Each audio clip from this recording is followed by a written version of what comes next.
So a new Dracula film came out and it was okay. If I were to give it something out of a 5, I maybe would give it a 2.5 out of 5. And I know that sounds really bad, but I'm going to put some good points out here first. First of which is, it was very fantastical. Certain scenes and camera angles, the way it was set up, felt satisfying. It felt very creative and it was attractive, I would say. The acting was phenomenal by all of the actors. I don't think I have any complaints about the way any character was portrayed. Everybody did a really good job.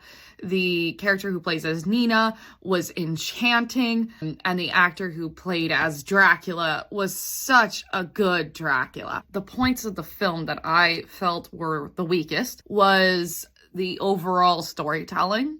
I know the story of Dracula like the back of my hand, and I don't have issues when they decide to do something creative, like 1992 when they had Winona Ryder, Nina, be in love with Dracula, which was never in the original book. And I was kind of interested in that Dracula film they did 5 years ago. But this one, there were certain plot points where it was more of a choice. And I can't get in too much into it because in case you want to watch this, but there were decisions that were a choice. I think if you go in for into the film thinking I'm not going to take it that seriously, then I think you're going to enjoy it. I just have hesitancy because we're in 2025. We have so many iterations of Dracula. I feel that if you're going to do a Dracula film, you have to make sure that it one-ups already the good versions that have come out. And there's several. I don't think this one-up it. If anything, I wouldn't say it's the same level. I would say it's like one step down. I wouldn't say it's like 3 steps down. It would just be one step down.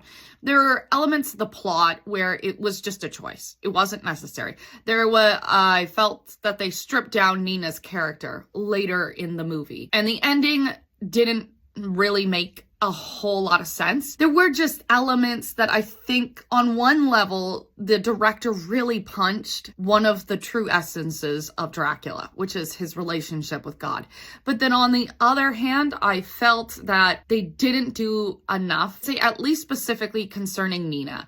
It was very strange the way that the movie left her, and it just didn't sit well with me. But that's all I'm going to say about this. If you want to watch this film, it's okay. I'd say if you really want the taste of Dracula, not pun intended, I think it's best to just go with the version with Bela Lugosi, the original Dracula, or the 1992.